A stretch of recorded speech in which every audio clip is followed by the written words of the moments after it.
Support for your public radio station comes from our members and from GreenSpark Solar, serving the greater Rochester and Finger Lakes regions for over 20 years. GreenSpark Solar is dedicated to helping people power their homes and businesses with local solar power and battery storage backup. More at greensparksolar.com. And the Garden Factory, serving the Rochester community since 1974, offering a variety of vegetables, perennials, and nursery stock for spring planting. Located on Buffalo Road in Gates, more at gardenfactoryny.com. From WXXI News, this is Connections. I'm Raquel Stephen.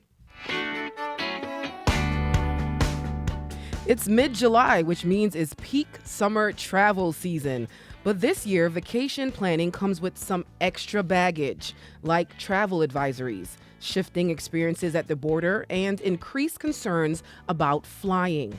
The U.S. State Department recently issued a worldwide caution alert, citing rising global tensions sparked by the Israel-Iran conflict. At the same time, countries in Europe that have traditionally been seen as safe destinations are being given travel advisories. Meanwhile, travel across the U.S.-Canada border is slowing, and in the skies, recent crashes and other failures have sparked new concerns about the safety of commercial air travel. All of this has some people thinking, should I just stay home? That's the question I have for our panel today. Joining us in studio is Mark Gruba. He's a senior communications specialist with AAA of Western and Central New York. Thank you for joining me in studio today, Mark. Oh, Raquel, it's great to be with you. Thank you. Thank you. And on the phone is Tyler Buffington, a travel advisor with AAA. Tyler, are you there? Yeah, I'm here. Thanks so much for having me today. Yes, thank you so much for joining us. And also joining us remotely, I have Barry Choi, a Toronto-based travel expert and host of the Money We Have podcast. Barry, are you joining us from Toronto? Where are you in the world? Is Barry there? You got me? Yes. Hey, Barry, I can hear you. Can you hear me? I'm in Toronto. I'm here. I'm happy to be here. I'm glad you're here. I was a little concerned. You may have been traveling.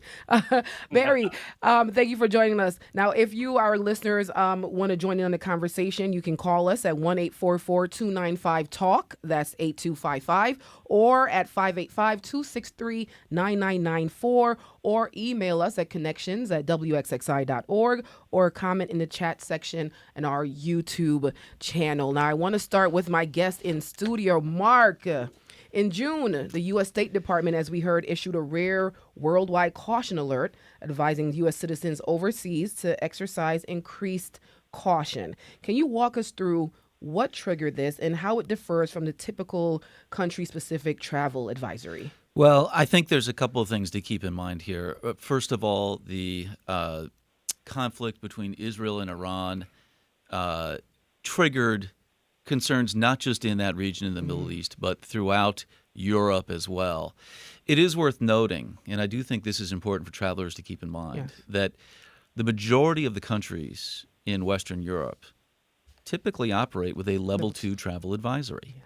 And so people at home might say to themselves, well, what exactly does that mean? It means just exercise caution. Yes. It's the kind of thing that most of us do every day in our daily lives, right where we live. Be aware of your surroundings. Keep an eye on things that might seem out of the ordinary. If something is unusual, see something, say something. That type of a mentality. Now, when you get to a level 3 advisory, now you're exercising caution. Yes. Reconsidering travel. So level 2, exercise caution.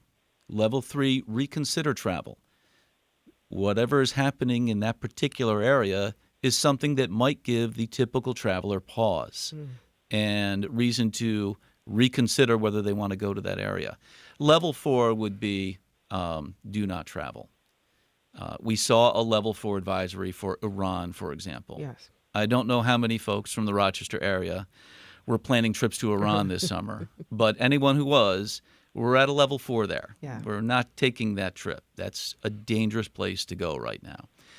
But again, to bring it back, a lot of the countries in Western Europe, the kinds of places that folks visit, Italy, France, Germany, typically operate under a level 2 advisory where there's no specific threat per se, but just a heightened awareness while you're there. So maybe as a tourist, you're looking to avoid large crowds. Yes. If you see some type of trouble or unrest, a protest of some kind, we're just looking to avoid it. Common sense type reminders as you go about enjoying your trip. And what sparks these advisories? What are some of the things that you look for, right, in these countries? I know we go from level 1 to level 4, right? Is someone really? How are we getting these advisory or these levels for each country? Well, I mean, there's a variety of things that can factor into it. I mean, you look at a place like Ukraine where you literally have a war ongoing. So any type of internal strife, a civil type of like a civil war, a civil conflict within a nation, that kind of stuff is certainly going to get the attention of the State Department. The U.S. State Department is the one that issues these advisories. Those types of things are going to get the attention. If you have unrest, regime change in certain places, that might raise a threat level, depending, if it's not a democratic process, so to speak. But there can be other things, natural disasters, right? Where conditions at a paradise-like location may not be optimal for travel. So you certainly would look to that, even not so far from home in the tropics. We are already in hurricane season. So we look at the tropics for a number of reasons, tropical storms and hurricanes developing. Obviously, those types of things can impact one's ability to travel and the wisdom of traveling as well. Yeah, I know some people are still going to travel despite these advisories, right? Oh, for sure. Yeah. What advice would you give them if you're going to still travel? If it's a level 2 or level 3, people have trips planned. Yeah, I think there are a couple of things to keep in mind along that line of thinking. First of all, travel is a personal choice. What might seem threatening to one person, it may not feel threatening to another. On the other hand, you're going to want to get with a trusted travel advisor. You're going to want to talk through some of the expectations as it relates to what happens if I cannot fly out from the destination once I arrive there. What happens if some aspect of my trip, the itinerary, is altered because of changing circumstances on the ground? That might involve something like trip insurance. So my colleague Tyler Buffington is a person that deals with this, I wouldn't say on a daily basis, but certainly during the course of a year, working with clients, talking about expectations as it relates to travel to places where there may be a heightened risk, and it may even rise to the point where there's a recommendation that someone reconsider travel and, to your point, still opts to go. And I don't think a lot of people actually look at travel advisories when they're booking, right? I mean, now we are because of the Israel-Iran war. We may, but a lot of times we don't look. Like when I'm booking a trip, I'm not looking at, is this a level 1 or level 2 place to visit? So is this something that we should put into practice every time we book a trip? I think it's a best practice, yes. I think AAA would recommend that as a best practice. Yeah. I think awareness is critical when it comes to traveling globally, particularly here in 2025. Look at a place like Mexico.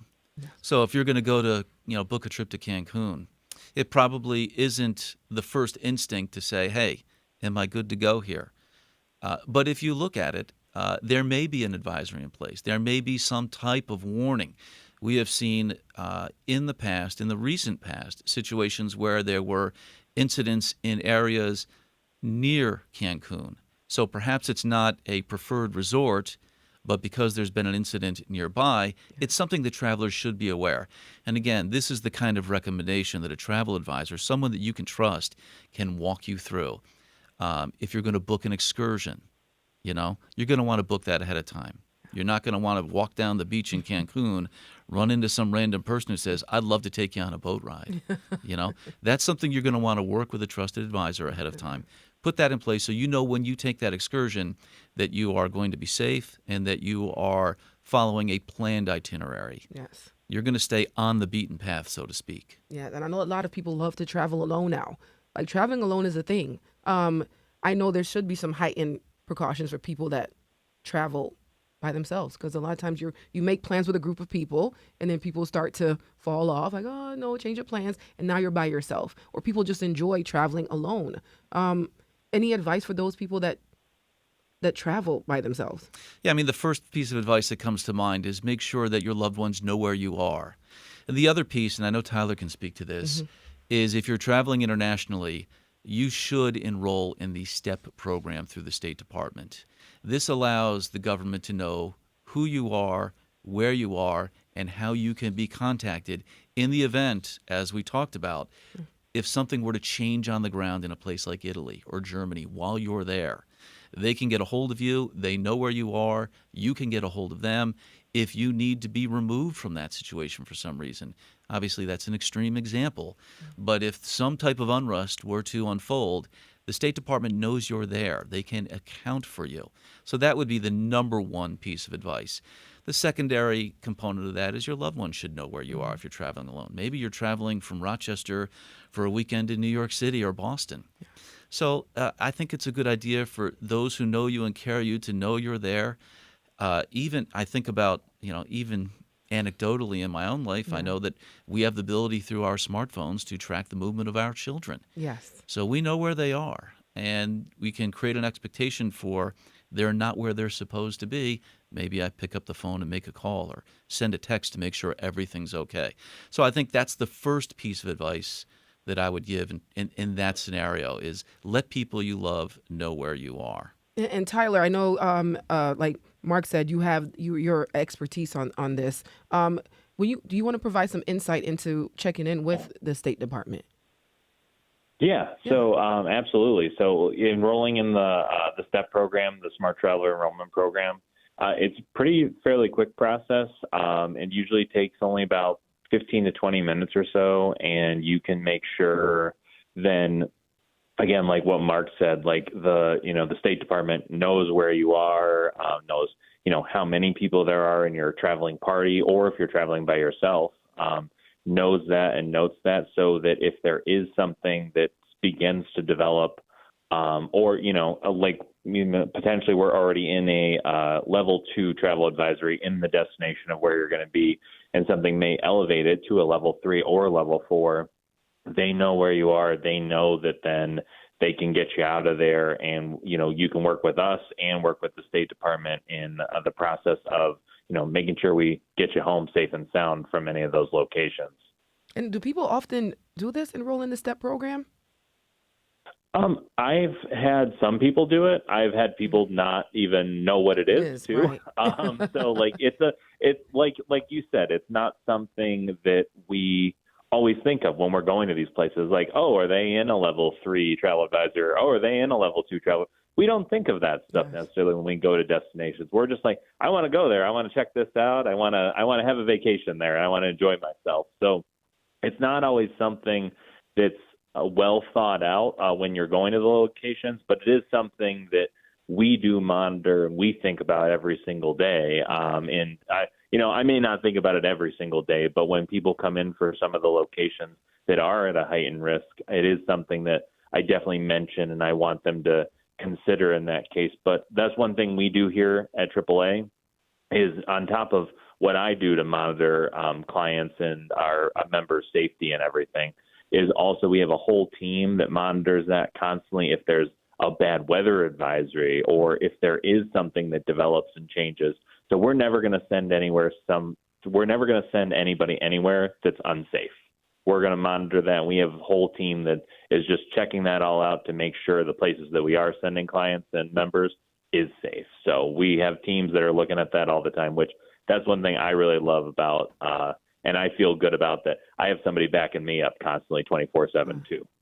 So it should become a habit to check in with AAA before you travel, right, gentlemen? Yeah. You'll get no arguments Talk from to me on that Tyler one. and Mark. Yes. Yeah. But I think literally come see me, and we'll make sure of it. So and Mark will pass people along my way too. and obviously the key phrasing here is a trusted travel advisor. Certainly your listeners may have a relationship with somebody that they've worked with for a number of years. Having that trust and knowing that that person has your best interests in mind is essential when you're planning certainly a significant trip, to Europe or maybe even the other side of the world, halfway around the world. Yeah, and I want to talk about a different kind of international travel, right? Crossing the Canadian border. And Barry, this is where I need your help. Despite the pandemic era restrictions being lifted, we're seeing a surprising trend. Fewer Canadians are coming to the U.S. and vice versa. Barry, what are you hearing about why Canadians are choosing not to travel to us as down south as often? It should be very obvious with your Canadian listing, but on the American side, maybe not so much.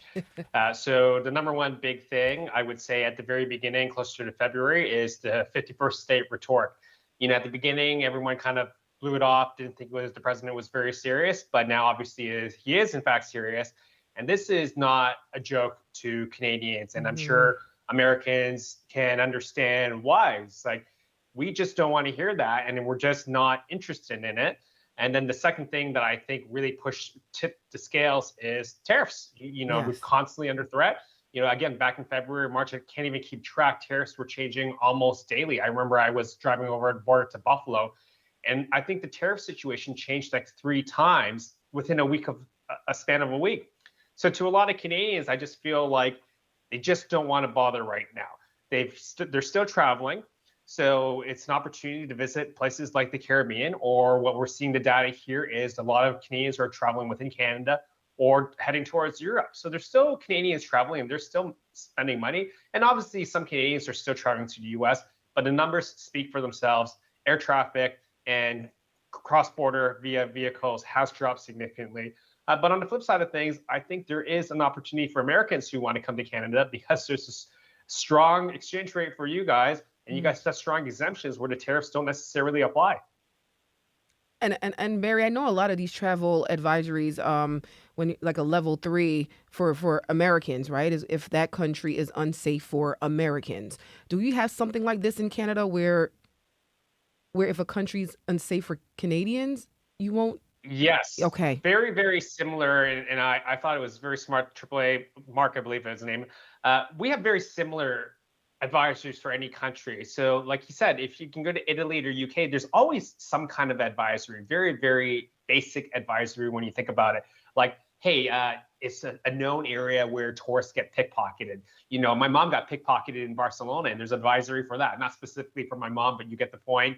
And then obviously, if there was some kind of event recently, many years ago, there was a driver who drove onto the sidewalk in France, and then there was an advisory for France for many, many years. And it really depends on the situation. And sometimes some countries kind of get sandwiched in there. So a country like Egypt or Jordan, who happen to be in the Middle East, but they're not necessarily in any threat themselves, there are always advisories for Canadians. And, this is from a Canadian standpoint. I always tell people, yeah, you've got to look at those travel advisories, number one, to find out how safe it is, but you also got to see if it applies to you, because there might be a level 3 or 4, whatever advisory it is in Canada for a country like Egypt, but it might apply to a very, very certain area that might border another country. Right. So if you're not going anywhere near there, you're probably going to be fine. But there are certain advisories which may void your travel insurance, is what you want to care about. Mm.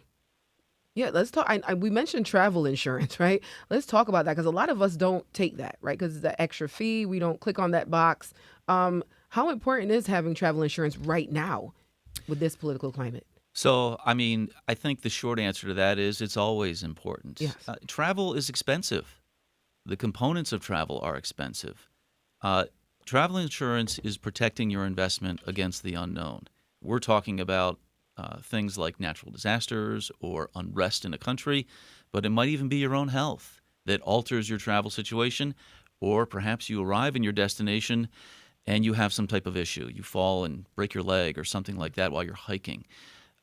This is where travel insurance comes in, and it can make a significant difference in terms of your ability to recoup the cost of that trip. And I will tell you, again, Tyler deals with this on almost a daily basis, where these are recommendations, these are best practices that he's sharing with travelers through AAA. Absolutely. And bouncing off what you said, Mark, I really like the words you use, and I use this all the time and on a daily basis, is protecting the investment. That's what I want people to remember. I was like, travel and your trip, it's a memory, and it's an investment of your time and your life and your experiences. And it's important to be able to know that if something does happen and does come up, that you are protected, whether it is your own health or there is a natural disaster or whatever it could be, that the travel insurance covers for you. You're protecting that, 10 grand or whatever it is for your vacation. And you're not just saying, oh, well, it's just gone. Because you don't just hand over 10 grand and just to somebody and then just be like, well, if I get it back, cool. And if I don't, no big deal. So it's important to think of it that way. I use that phrase, protect your investment, every single day when I talk about travel insurance. Yeah, I know a lot of us. I know myself. I know that extra fee. It's like, whew. But I definitely understand protecting that investment. And I want to get back to Barry because I want to talk about Canadians and this ill feeling towards traveling south. Do you think this will last, Barry? I don't think it'll last. It's just going to take some time. We'll see. Our prime minister is currently negotiating a trade deal with the president, so maybe we come to an agreement. But it's not going to fix things overnight. It's hard to predict what the U.S. president is going to say at any given time, so I think that's very tricky. And obviously, there are certain headlines that we've seen in the news, certain tourists, regardless of what country they've come from, being stopped at the border and questioned significantly more. I think that scares off some people. But eventually it will come back, but I think it's going to take a bit longer. You think back to the pandemic quite a few years ago, it took 2 or 3 years for things to recover, and that was a global pandemic. So who knows where things are going? And I think right now also the exchange is also a huge thing. For me to drive to Buffalo, it used to be only an hour and a half. It still is only an hour and a half. But it used to be a really good deal to go down there to have a nice weekend, eat some nice restaurants. But now it's more expensive than eating at home. So it's very tricky. I talked to the Buffalo Tourism Board quite a bit, and they know Canadians have cut back. And obviously, I went to Rochester last year, and I loved it there. I would love to come back, but right now, from a dollar exchange point of view, it's just not worth my trouble. Wow. So as a travel expert, Barry, where are you going? Where in the world is worth it for you?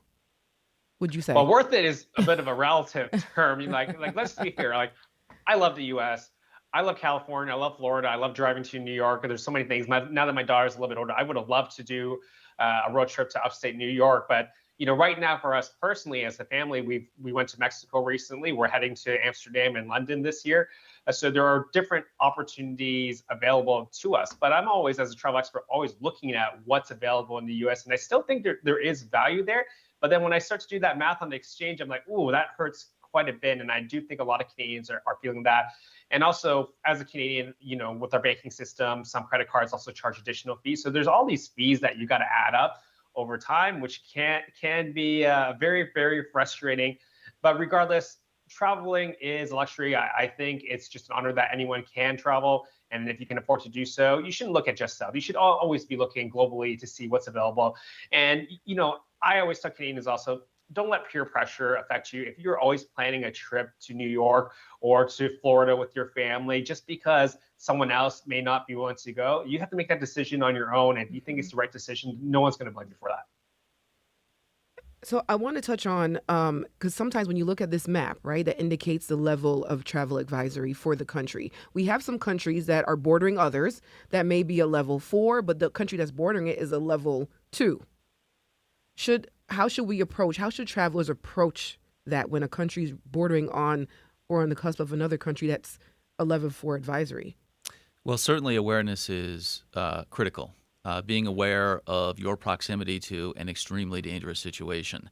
I think with respect to places like Iran or Israel at this point, there are certainly travelers from our part of the world, the Rochester area, that will go to Israel. That's not a level 4 situation, but it is certainly, to your point, a place where if you're going that you want to have awareness about what's going on, you're following current events, you're certainly paying attention to any recommendations from the State Department. Yeah. But it really comes down to this, Raquel, that travel is a personal choice. Yeah. And some of these places we're talking about for people are once in a lifetime or bucket list destinations where they've planned for years, perhaps decades, to take this opportunity. You have to weigh that against the risk. And for every person, that consideration is going to be different. Some people are going to say, this is my time, it's my moment, I'm going to take this opportunity despite the risk. Others will say, it's not worth the risk. I'm going to wait. And that's a personal choice. I think organizations like AAA, people like Tyler, our role is to help people make informed decisions, to make safe decisions, to be aware of the risks, and ultimately do what is most comfortable for them. Try to make their dream come true with safety in mind. And the one thing I would add to what Barry said, he makes great points. The one thing I would add to what he said, and I know he would agree, is when you're considering this type of travel, even when there are challenges, with exchange rates, things like that, the earlier you can put the plan in place, almost play chess with it, plan a year ahead, maybe even a year and a half ahead. You can achieve savings where you might not otherwise if you're working with a shorter window of time to book. And Barry, I want to take advantage of you before we have to let you go, because I know you love traveling. You enjoy it. What is your favorite travel destination that doesn't get enough love that you think, Barry? Lesser known one is probably my favorite country is Jordan. Mark actually kind of touched on this a little bit, but essentially this is about 10 years ago. I was planning a trip to Europe and I was just mapping things out, looking at costs. And then I quickly realized, just to go back, is we're going to do Eastern Europe. And then I looked at that cost and then I compared the cost to, say, Egypt and Jordan, strictly because the pyramids were always one of our bucket list destinations. And I quickly realized that, hey, the cost is about the same. It's probably cheaper to go to Jordan. And Jordan was a place that I knew nothing about. And it ended up being probably my second favorite country. My first one being Japan, but everyone's going to Japan, so I don't want to promote them even more. But it's also funny because Mark and we were just talking about these travel advisories. It was actually an opportunity because what happened is Egypt still had a high travel advisory for Canadians, but they had literally just elected a new president. And I joked to my wife, but I was 100% serious. The best time to go sometimes is when a country elects a new government, because there's a little bit of a calm, if you know what I mean. Everyone's kind of happy before they get disappointed. Go, let's get in right now. Our dollar goes really far. Everyone's pretty happy. There was a democratic election, and then we took advantage, and then we were able to come in. And that's still a country I still talk about. I would love to go back. And I really feel for the people there because they haven't had a war in more than 100 years. But if you just look where they're located, it's all the countries around them. So then a lot of people from around the world just get scared off and don't want to visit Jordan, but it's easily one of the best places I've ever been. Great people, great food, great sights. Yeah, and that piggybacks off of what I've said. Like, if a country is safe, right, but it's bordered by a country we consider a level 4 unsafe, how do we navigate that when you really want to go? Yeah, and I mean, what I would just say is I think on some level there has to be a consideration to proximity, right? Maybe if we're in Jordan, maybe we're not right on the border of that unsafe location. But if you're on the other side, if you're on the coast, say, you're probably in a place where that risk is somewhat reduced. And so I think that's a consideration for sure. But it is, as always, it's a personal choice. Yes. And Barry, what's one of the items that you never travel without? Oh, these days it's just two things, right? You said toothpaste. Noise-canceling headphones because, thank goodness the cost of those things have gone down over the years. I can't even travel without them. And then number 2 would just be portable charger because, once your devices run out of juice, like what are you going to do? And actually one more, if there were screens, I travel with my daughter often. If she's not entertained on the plane, we're all going to suffer. So all parenting rules go out the window when you're on the plane. Let them be on the screen time. I don't care how long that flight is. Thank you, Barry. We're going to take a quick break, and when we get back, we'll talk about the current state of airline travel, where Tyler gets to shine and get some travel tips from our guests here on Connections from WXXI. Support for your public radio station comes from our members and from Mary Cariola Center, proud supporter of Connections with Evan Dawson, believing an informed and engaged community is a connected one. MaryCariola.org.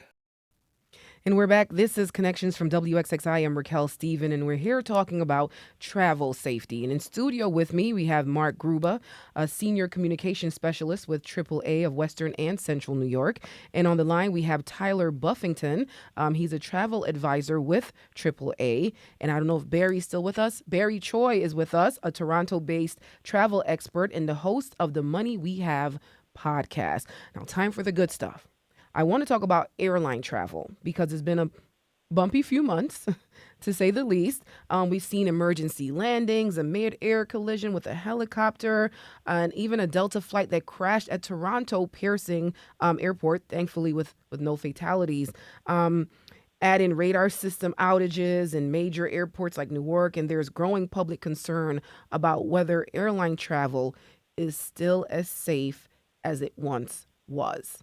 I know it's hindering me from booking some trips. Tyler, are people reacting to these incidents? Are they more nervous to fly? Is this something that we should be concerned about? I think there's been a little bit of that, definitely nervousness. I've had some people stop in and been worried about it, but also at the same time, though, I mean, not to take away from those situations because they were horrific and definitely not great situations in any of them, but they are isolated in some ways as well, because we still have people travel on flights every single day. I know I do my check-ins with my clients every single time before they travel, a couple days before, even sometimes day before and day of, just to make sure everything is going okay. And I still have people traveling and flying places and going constantly. But I know it is definitely a wide concern, but we still try to reassure people that it is still one of the safest modes of transportation. And again, like Mark had said earlier too, it is personal choice, whether you want to fly or not. But, this is a way to get to the destination in, 3 hours or 4 hours, or, there are other methods of transportation. If they wanted to take a train or if they wanted to drive their own personal vehicle or rent a vehicle, there are other options if they didn't want to fly. And is airline mishaps common, right? And or is the media just at this point just overhyping these things, or is this something that's common that doesn't always make it to the media? They are pretty common. I will speak from personal experience. My grandma is on her way home from Italy currently, and she had her flight canceled this morning from Rome to JFK. They had canceled it and changed it and had not reissued the ticket. And I got a text about 3 o'clock in the morning, wondering what she should do. So she was able to get things taken care of with talking with Delta once she got to the airport in Lamezia Terme in the Calabria region of Italy, and everything was taken care of. But it is happening all over the place, and she's good. She's on her way across the pond now, as we say, so she's on her way back stateside. But it happens all over the place, and we hear about it daily from clients when there's a flight cancellation and things like that, because whether I'm hearing about it and it happens when I'm actually here, or it's happening when one of our senior agents or one of our managers are on call in the middle of the night. Like, I just happen to get the text because it's a direct relative, but in that situation, they're hearing about it in the middle of the night when there's changes or cancellations or delays and things like that. So it is happening all over the place, and air travel has been definitely struggling in that regards. I will say, as of late, that's what I've seen personally. And there's been a lot of talk about like aging infrastructure and understaffing and air traffic control. How much of an impact are those issues having behind the scenes, and what are airlines doing to manage it?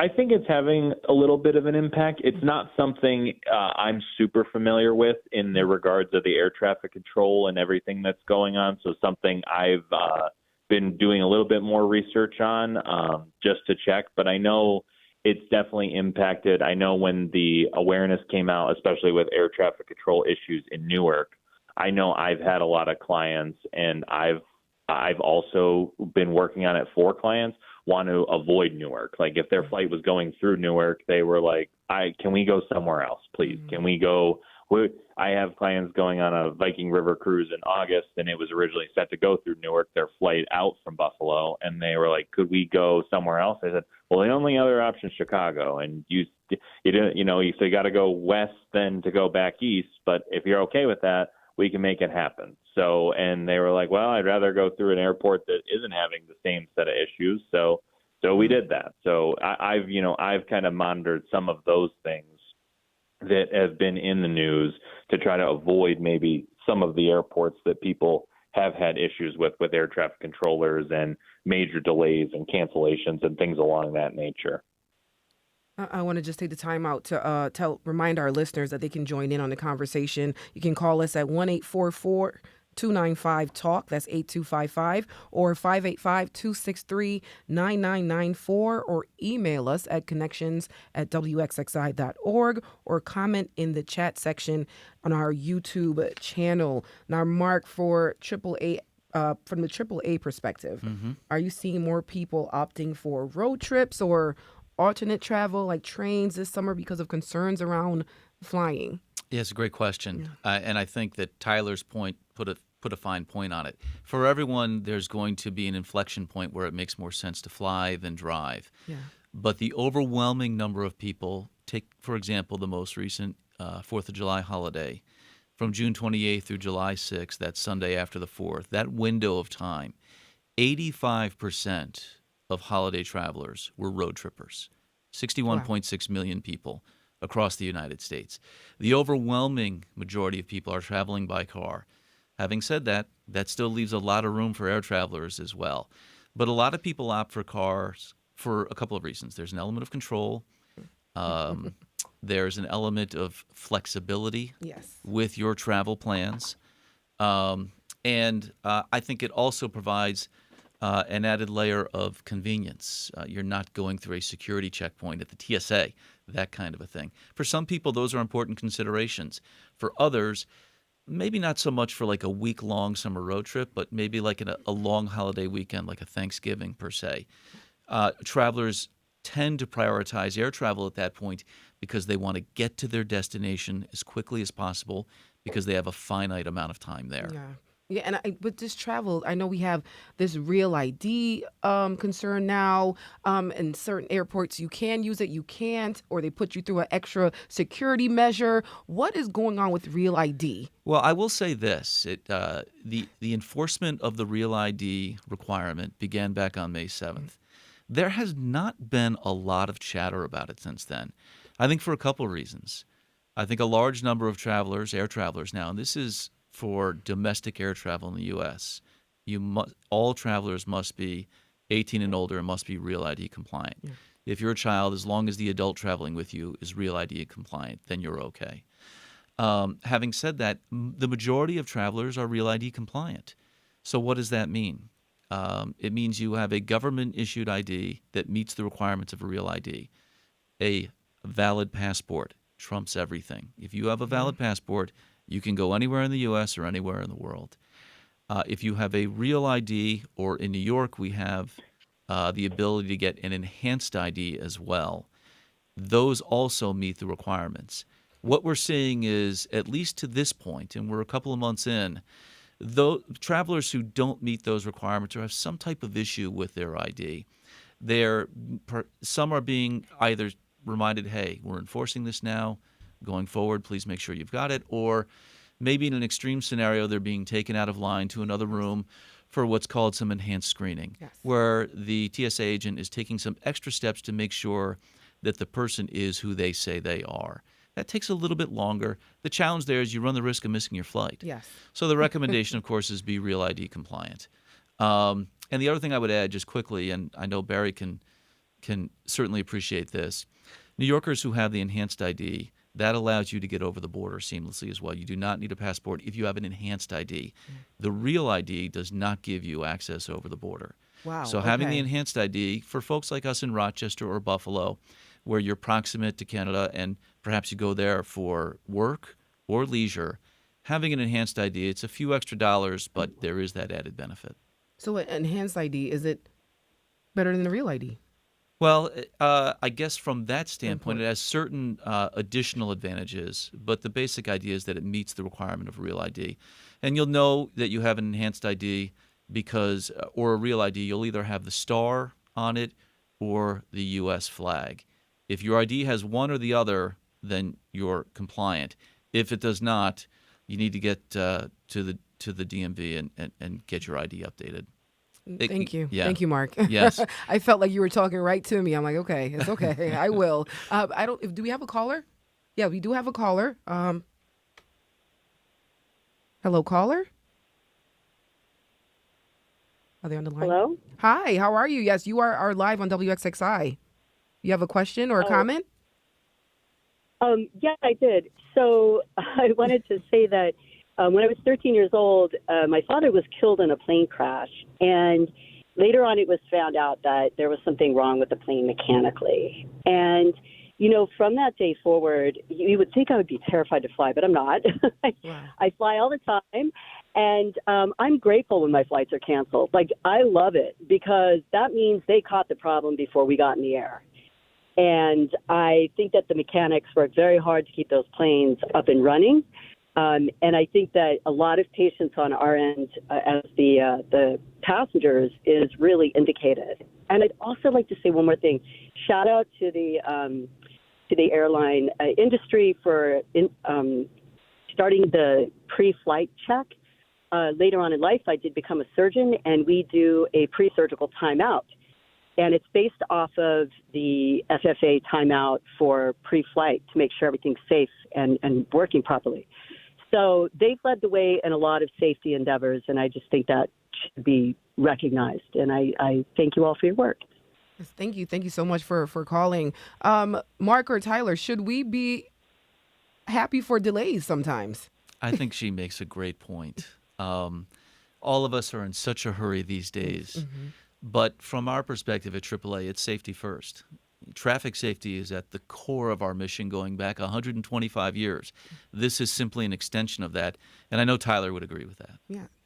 Yeah, I agree. I agree completely. I feel safe. I feel much safer. Sometimes it can be a little frustrating, but knowing that we're doing something to make sure that the plane is operating better and making sure it's totally safe for me to get to my destination, I know I appreciate a delay, and I'm fine with sitting there. I'm comfortable. I usually get my aisle seat, and I'm good, and I can sit there as long as you need me to sit there. So we'll be all right, and getting me to my destination safe is much more important. I agree.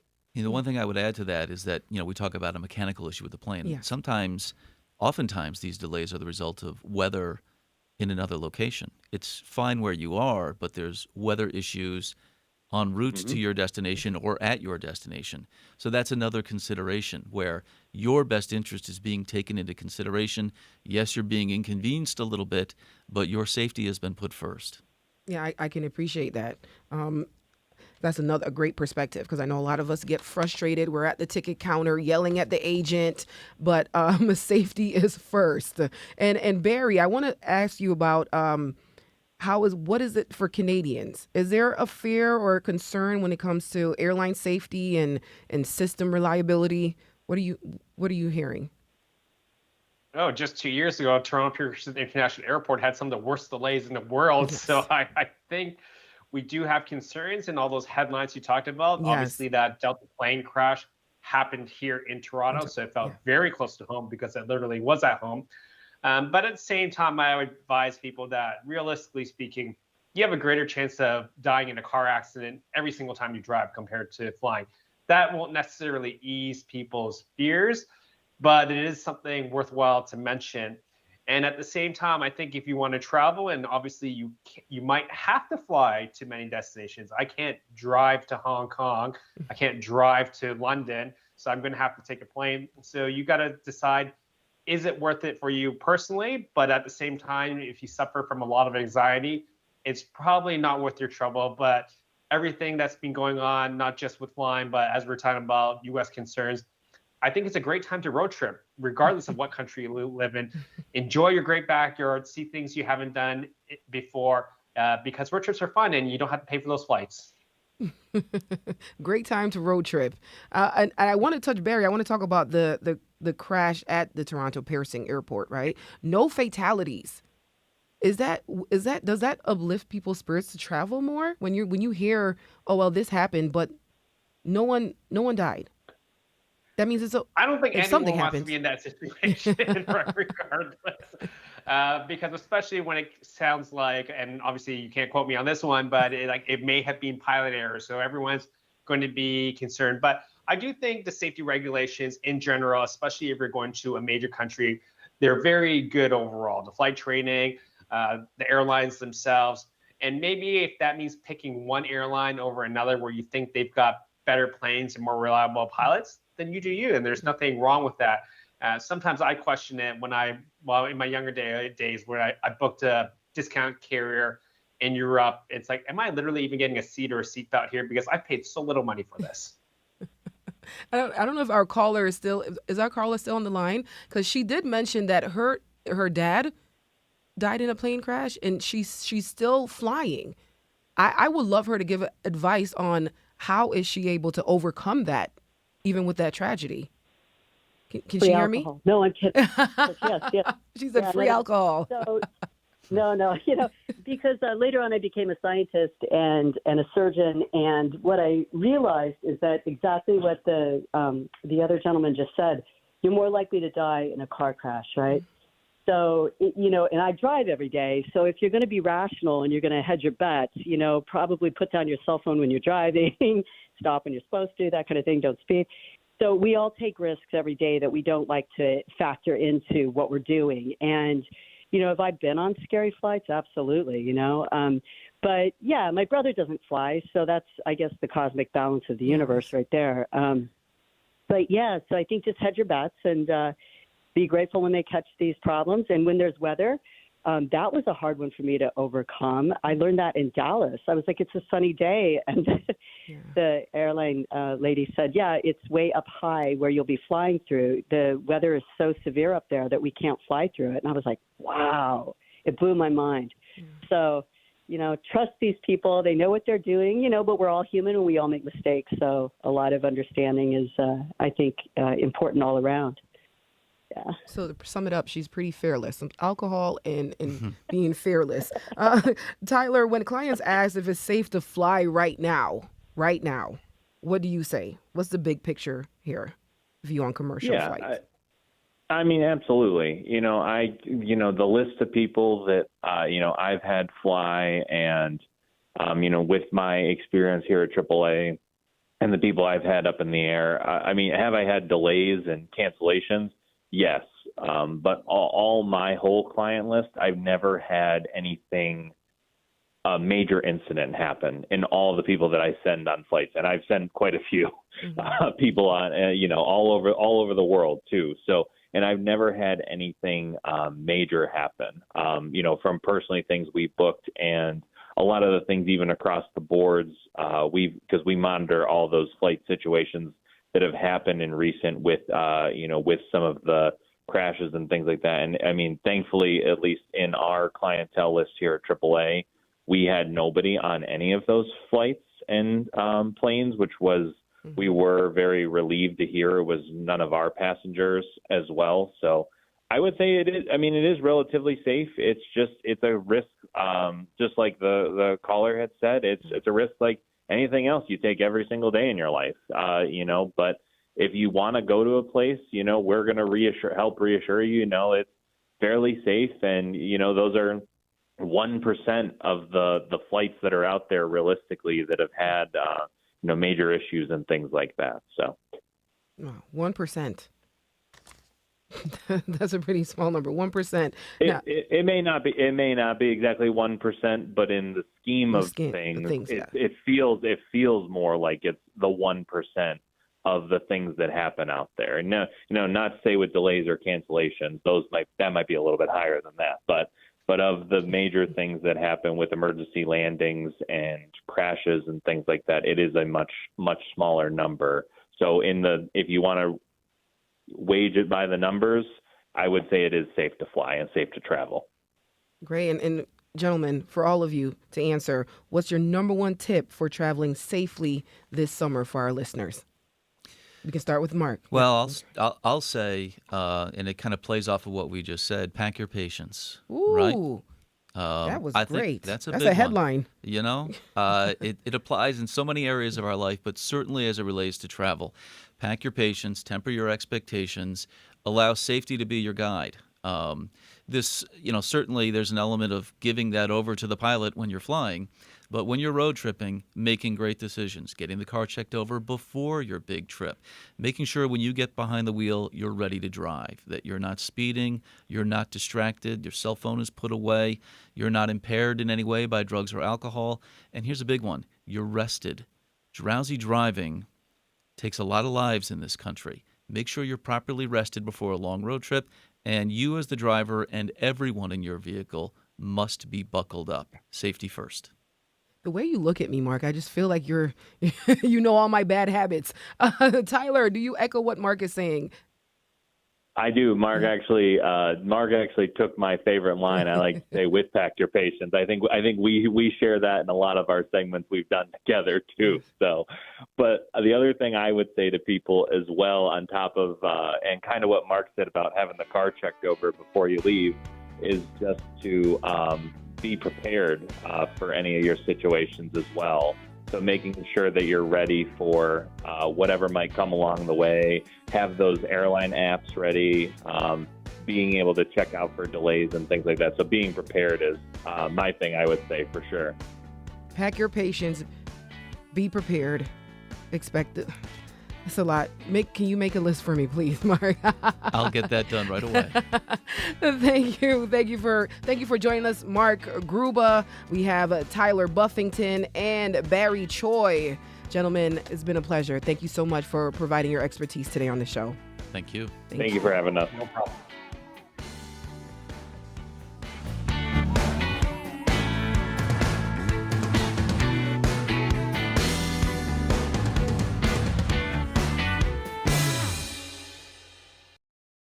This program is a production of WXXI Public Radio.